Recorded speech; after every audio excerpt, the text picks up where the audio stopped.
Alors sur le terrain, d'une part, pourquoi partir du terrain? Et pourquoi aller sur le terrain pour évaluer des maladies? On pourrait rester dans nos bureaux à effectivement modéliser théoriquement la maladie. Le terrain nous permet, cela n'empêche pas la modélisation, mais le terrain nous permet de glaner des intuitions, d'avoir une approche qui est relativement adaptée à la réalité. Et donc, depuis 2006, je travaille notamment avec un centre de recherche biomédical sur le paludisme. Donc c'est un centre de recherche médical et en tant qu'économiste, je vais dans ce centre de recherche qui est un centre de référence sur le paludisme en Afrique et qui mène des études dans différents villages au Mali. On va dans le village et on obtient un consentement éclairé de la population et ensuite on peut démarrer une étude qui est validée par un comité d'éthique et qui répond à une certaine question.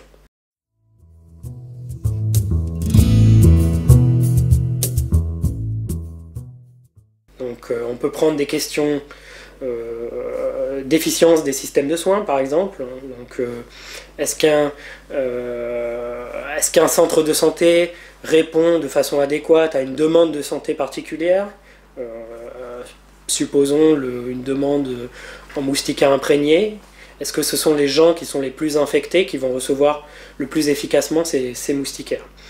Un autre type de question peut être directement l'impact de la maladie sur des variables socio-économiques telles que l'éducation.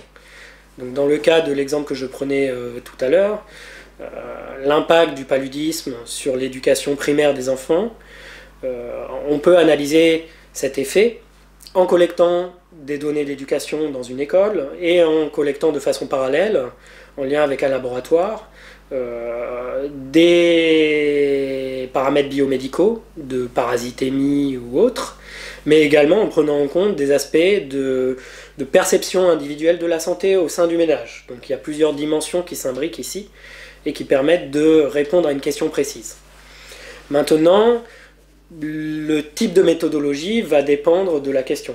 Donc on peut, comme je l'ai dit tout à l'heure, avoir des méthodes de tirage aléatoire, on peut avoir simplement un suivi d'une politique de santé, comme par exemple l'introduction d'un traitement sur l'amélioration de l'éducation, ou encore des politiques d'éducation à la santé.